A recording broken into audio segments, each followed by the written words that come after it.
Hi everyone. आज की इस वीडियो में हम एसओएल के सेकंड सेमेस्टर के स्टूडेंट से बात करेंगे। और सेमेस्टर 1 के एग्ज़ाम आप लोगों ने मार्च में दिए हैं। मार्च से कुछ बच्चों के अप्रैल के फर्स्ट वीक में भी एग्ज़ाम हुए हैं और अभी सेमेस्टर 1 का रिज़ल्ट नहीं आया है। रिज़ल्ट अभी रेगुलर वाले बच्चों का भी नहीं आया है। वो कब आएगा उसकी अभी कोई ख़ास इन्फॉर्मेशन नहीं है। हो सकता है आपको सेमेस्टर 2 के एग्ज़ाम से पहले रिज़ल्ट देखने को ना भी मिले, तो उसमें कोई शौक वाली बात नहीं है। अब सेमेस्टर 2 के जो टेंटेटिव डेट शीट है दोस्तों वो आ गई है। 17 जुलाई से आप लोगों के एग्ज़ाम शुरू हैं। मैंने प्रॉपर वीडियो बनाई हुई है टेंटेटिव डेट शीट पर, आप उन वीडियोस को देख सकते हो।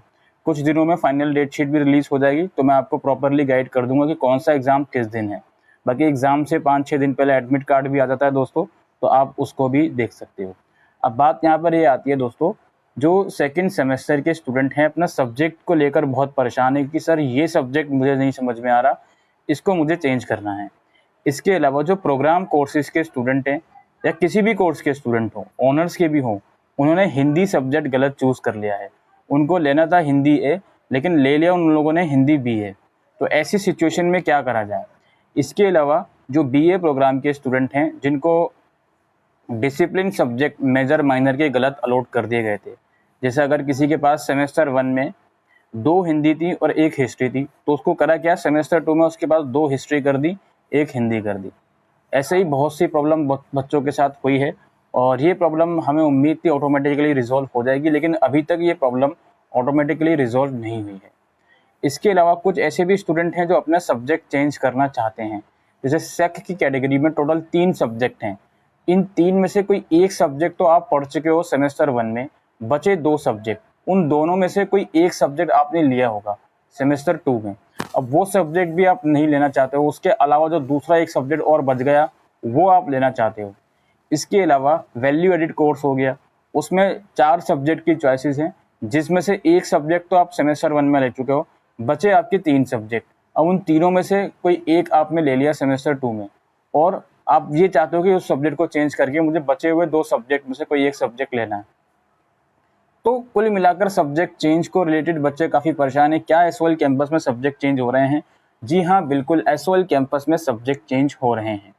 अब आपका कोई भी सब्जेक्ट रिलेटेड इशू हो, चाहे आपको हिंदी वाला जो गलत सब्जेक्ट आपने चूज़ कर लिया उसको ठीक करवाना हो, या फिर आपका डिसिप्लिन मेजर का कॉम्बिनेशन गलत है उसको ठीक करवाना हो, या फिर आप रैंडमली कोई सेक का, कोई वैल्यू एडिट कोर्स का, या इवन ऑनर्स कोर्सेज में जेनरिक इलेक्टिव का कोई सब्जेक्ट आप चेंज करना चाहते हो, तो उसके लिए आपसे रिक्वेस्ट है कि प्लीज़ एसओएल कैंपस में विजिट कीजिए। चीज़ याद रखिएगा, आपका जो एसओएल का रोल नंबर है उसके अकॉर्डिंगली ही अपने कैंपस जाइएगा। जो नॉर्थ वाले हैं नॉर्थ जाएंगे, साउथ वाले हैं साउथ जाएंगे। यहाँ पर समझ लीजिए बहुत इजीली चीज़ों को।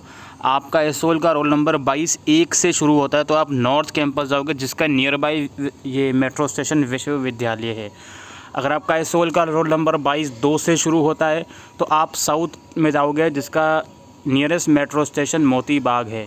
और अगर आपका 22-3 से शुरू होता है तो आप केशवपुरम जाओगे, जिसका नियरेस्ट मेट्रो स्टेशन केशवपुरम ही है।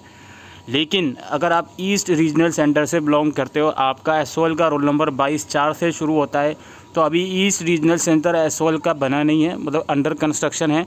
तो अगर आपका 22-4 से रोल नंबर शुरू होता है तो आप एसओएल के नॉर्थ कैंपस में जाओगे। इस चीज़ का ध्यान रखना। और कैंपस में आपको क्या क्या डॉक्यूमेंट्स लेकर जाने हैं ये समझिए। देखिए, अगर यहाँ पे आपको कुछ चीज़ें समझनी है।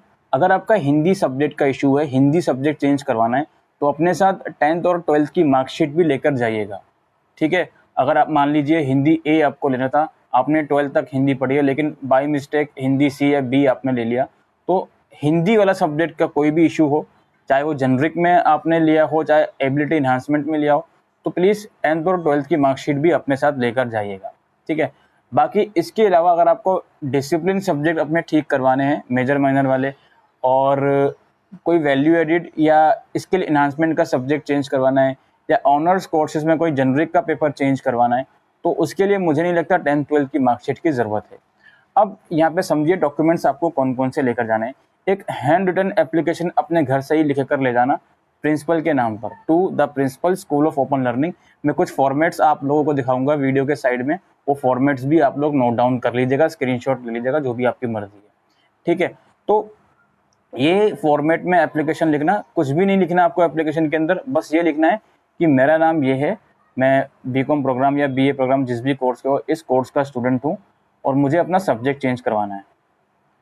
अगर आपका हिंदी सब्जेक्ट का इशू है तो आप एप्लीकेशन में ये चीज़ मेंशन कर देना कि मैंने इस क्लास तक हिंदी पढ़ी है और मैंने बाय मिस्टेक ये सब्जेक्ट चूज़ कर लिया, मुझे चेंज करवा के ये सब्जेक्ट मिलना चाहिए था। अगर आपका डिसिप्लिन सब्जेक्ट का इशू है तो आप मेंशन करना उसमें कि सेमेस्टर 1 में मेरे पास डिसिप्लिन के ये सब्जेक्ट थे, 2 हिस्ट्री थी या 2 पोल साइंस थी, जो भी थी। अब सेमेस्टर 2 में ऐसा नहीं शो हो रहा है, मेरे डैशबोर्ड में गलत शो हो रहा है, वो चीज़ मेंशन कर देना, ठीक है। और हो सकता हो तो सब्जेक्ट के नाम भी ज़रूर से मेंशन करना एप्लीकेशन में।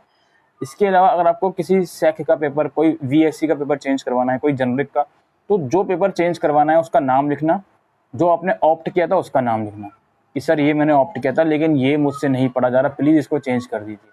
तो यहाँ से आप लोगों को सब्जेक्ट चेंज की रिक्वेस्ट करनी पड़ेगी और मतलब ये एप्लीकेशन लिखनी पड़ेगी। इस एप्लीकेशन के साथ अपने डैशबोर्ड का जो कोर्स सेक्शन होता है ना, उसका स्क्रीनशॉट लगा देना।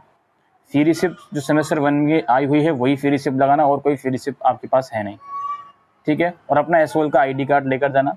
कोई भी डॉक्यूमेंट अगर आपको लगता है आप नहीं ले जा पाए, कोई बात नहीं है, वहाँ पर एसओएल कैंपस के अंदर ही जो प्रिंट करने वाले हैं वो बैठे रहते हैं, वहाँ से आप प्रिंट करवा सकते हो डॉक्यूमेंट, अगर आप कोई प्रिंट नहीं करवा सके तो ये कुछ डॉक्यूमेंट्स मैंने आपको बताया, दोबारा रिपीट कर देता हूँ। 10th 12th की मार्कशीट सिर्फ उन बच्चों के लिए जिनका हिंदी सब्जेक्ट का इशू है। बाकी अगर हिंदी सब्जेक्ट का इशू नहीं है, कुछ और प्रॉब्लम है सब्जेक्ट में, तो उसकी ज़रूरत नहीं है। इसके अलावा एसओएल का आईडी कार्ड ले जाना। सेमेस्टर 1 की जो फ्री रिसिप्ट आई हुई है वही लेकर जाओगे, सेमेस्टर 2 की कोई भी फ्री रिसिप्ट नहीं आई। और यहाँ पे जो आपका डैशबोर्ड का कोर्स सेक्शन है उसका स्क्रीनशॉट ले जाना, अगर की ज़रूरत पड़े तो प्रिंट आउट निकाल कर वहीं पर उसको सबमिट कर देना, ठीक है। और एप्लीकेशन घर से ही लिख कर ले जाना, कोई एप्लीकेशन में कोई खास चीज़ लिखने की ज़रूरत नहीं है, सिर्फ आपकी जो प्रॉब्लम है वो लिखना, साथ में अपना एसओएल का रोल नंबर, कोर्स नेम और अपना नाम मेंशन कर देना। आज ये वीडियो बनाई जा रही है लगभग 10 जून को, तो 17 जुलाई से आपके एग्ज़ाम भी है, तो कोशिश कीजिए कि 30 जून से पहले या इवन 25 जून से पहले ये काम कर लीजिए। इसके अलावा एक डाउट बच्चों का और रहेगा कि सर जो डिसिप्लिन सब्जेक्ट का इशू है मेजर माइनर का, या हिंदी सब्जेक्ट का भी जो इशू है, क्या ये अपने आप चेंज नहीं हो जाएगा? यार होने को बिल्कुल अपने आप चेंज होगा ये जब आपका एडमिट कार्ड आएगा, लेकिन दिक्कत ये है कि अगर आप खुद से जाकर चेंज करवा लोगे तो आपके मन में जो डाउट है ये बिल्कुल निकल जाएगा, कि ये टेंशन निकल जाएगी एक तरह की। बाकी मैं इतना ज़रूर कहूँगा, बिल्कुल ये अपने आप ज़रूर से चेंज होगा, खासकर ये डिसिप्लिन सब्जेक्ट और ये जो जनरिक सब्जेक्ट में या फिर एबिलिटी इन्हांसमेंट में हिंदी ABC का इशू है। बाकी इसके अलावा कोई जेन्युइनली सब्जेक्ट चेंज करवाना चाह रहा है सेक का, वेक का, उसको तो जाने के अलावा कोई दूसरा ऑप्शन नहीं है। तो ये सब कुछ इन्फॉर्मेशन थी दोस्तों सेकंड सेमेस्टर के सब्जेक्ट चेंज के रिगार्डिंग। आई होप दोस्तों आपको ये वीडियो यूज़फुल लगी हो, तो वीडियो को शेयर कीजिएगा। Thank you.